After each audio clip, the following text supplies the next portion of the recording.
बदायूं में एक पत्रकार से सचिवालय में समीक्षा अधिकारी की नौकरी लगवाने के नाम पर ढोंगी बाबा ने 15 लाख रुपए ठगे। उच्च अधिकारियों से की शिकायत।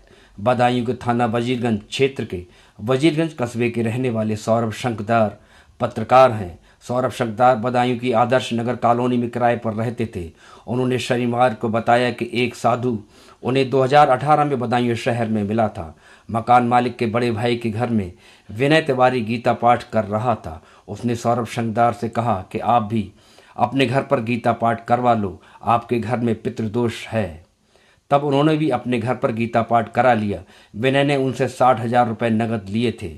सौरभ शंकदार ने बताया कि 7 दिन बाद पाठ खत्म हुआ तो विनय ने कहा कि सचिवालय में उसकी अच्छी पहचान है, तुम्हारी नौकरी समीक्षा अधिकारी की लगवा देंगे, हमें 15 लाख रुपए दे दो। सौरभ ने खेत बेचकर और उधार लेकर उसे 15 लाख रुपए दिए। समीक्षा अधिकारी का एक पेपर सौरभ शंकदार ने बरेली में दिया था। बिना रिजल्ट आए ही विनय उनसे कहने लगा कि हमारे पास तुम्हारे फ्लैट की चाबी आ गई है।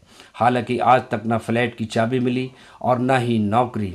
उन्होंने रुपए वापस मांगे तो विनय तिवारी ने नंबर बंद कर लिया। काफ़ी समय से वो उसकी तलाश कर रहे थे।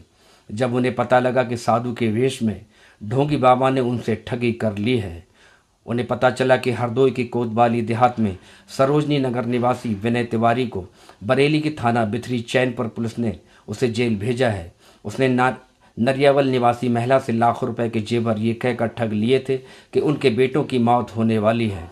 इन्हें बचाने के लिए जेवरों से सुरक्षा कवच बनाना है। फिलहाल इस मामले में पत्रकार सौरभ शंकदार ने उच्च अधिकारियों से शिकायत की है। मेरा नाम सौरभ शर्मा है। मोहल्ला होली चौक, वार्ड नंबर 9 बयीन का निवासी हूँ। और सन 2018 में मैं बदायूं रह रहा था, आदर्श नगर में किराए का कमरा लेकर। उस दौरान तिलकधारी पंडित जी हैं, उनके मकान में एक बाबा भेषधारी विनय कुमार तिवारी हरदोई निवासी गीता पाठ कर रहे थे। उस समय जो है हमारी पत्नी की मुलाकात उनसे हुई और उन्होंने हम दोनों पति पत्नी गीता पाठ की आरती में भी गए, गीता पाठ में भी गए। उस दौरान हमने खाने पे बुला लिया उन्हें और खाना खिलाया, उन्हें दक्षिणा दी। उसके बाद वो हमसे बोले कि तुम्हारे वजीर वाले घर पर पितृदोष है और तुम पितरों की शांति के लिए गीता पाठ करा लो। तो हमने उनसे पूछा कितना खर्चा आएगा, तो बोले 60,000 रुपये खर्चा आएगा, 60,000 आपको हमें नकद देने पड़ेंगे। फिर हमने 60,000 उन्हें नकद दिए। उसके बाद में 2 बार में उसके बाद में जो खर्चा हुआ था प्रसाद का या डीजल का, जो भी खर्चा हुआ था शाम को 7 दिन का, वो हमने अपने पास से दिया। उसके बाद वो कहने लगे हमसे कि हम तुम्हारी नौकरी लगवा देंगे, समीक्षा अधिकारी की जगह निकली है अभी और तुम्हारी नौकरी लगवा देंगे। तुम जो है 5 लाख रुपए हमें दो, उसके बाद जो है तुम्हारी नौकरी लग जाएगी।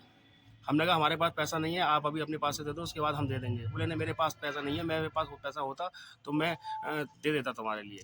और हमने जिस किसी से उधार लेकर पैसा दिया 5 लाख, उसके बाद वो 20 दिन बाद हमसे बोले कि रुपये जाएगा 15 लाख और अगर नौकरी लगवानी है तो बताओ, तुम्हारा पैसा आधा चला, मतलब 5 लाख चला गया, बाकी 15 लाख जाएगा।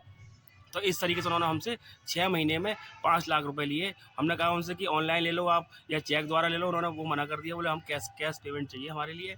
उसके बाद पैसा लेने के बाद और गीता पाठ हो गया, हमसे बोले कि हम तुलसी विवाह भी करेंगे और इस घर में जो है सुख शांति आ जाएगी। जैसे हमारे पास तुलसी विवाह भी करवाया हमने, उसमें भी हमारा 20-25 हज़ार रुपये खर्च हो गया। लेकिन उसके बाद उन्होंने, हमारा पेपर हुआ था गुलाब राय इंटर कॉलेज बरेली में। पेपर देने के बाद जो हमें प्रवेश पत्र मिला था और जो पेपर मिला था उन्होंने अपने पास रख लिया। बोले कि ये हमारे काम आएगा, लखनऊ ले जाएंगे तो दूसरा पेपर हो जाएगा, उसमें हम मैनेज कर लेंगे, तो मुझे पेपर देने की ज़रूरत नहीं है कुछ भी। उसके बाद जो है आज तक उन्होंने जो है ना रिजल्ट आया, ना पेपर, ना ज्वाइनिंग हुई है। और वो हमें फ्लैट की चाबी दिखाते रहे कि आज 3 BHK की चाबी मिली है तुम्हारे लिए, 4 BHK की मिली है, 7 BHK की मिली है। आज तक जो है हमारे लिए यही टालम टोल करते रहे। और सुनने में आ रहा है कि वो 2 दिन पहले बरेली बिथरी थाना चैनपुर पुलिस टीम ने उन्हें पकड़ा है और 7 लाख जेवर के साथ उन्हें पकड़ा गया है। मैं ये चाहता हूँ कि मुझे न्याय मिलना चाहिए। वहाँ पे भी बरेली में भी ठगी करी थी उन्होंने। बरेली में उन्होंने 3 महिलाएं घर में थीं, उनके साथ ठगी करी थी। उनसे बोला था कि तुम्हारे पति और बच्चों पे अल्प है बहुत तगड़ी, इनका सुरक्षा कवच बनवा लो, नहीं बनवाओगे तो ये मारे जाएंगे। तो महिलाएं डर के मारे जो है पति और बच्चों के चक्कर में उन्होंने सारा जेवर दे दिया। उन्होंने कहा 45 दिन बाद हम वापस कर देंगे जेवर के लिए। किसी को बताया तो ये सुरक्षा कवच यहाँ से हट जाएगा अपने आप। तो डर के मारे उन्होंने ये पैसा लगभग 7 लाख का जेवर उन्हें दे दिया। अच्छा, ये बाबा कहाँ है इस समय? ये बाबा जो है 2-3 दिन पहले बिथरी चैनपुर है थाना बरेली जिले में, वहाँ पुलिस टीम ने उन्हें गिरफ्तार कर लिया है और बाबा इस समय जेल में है। अच्छा।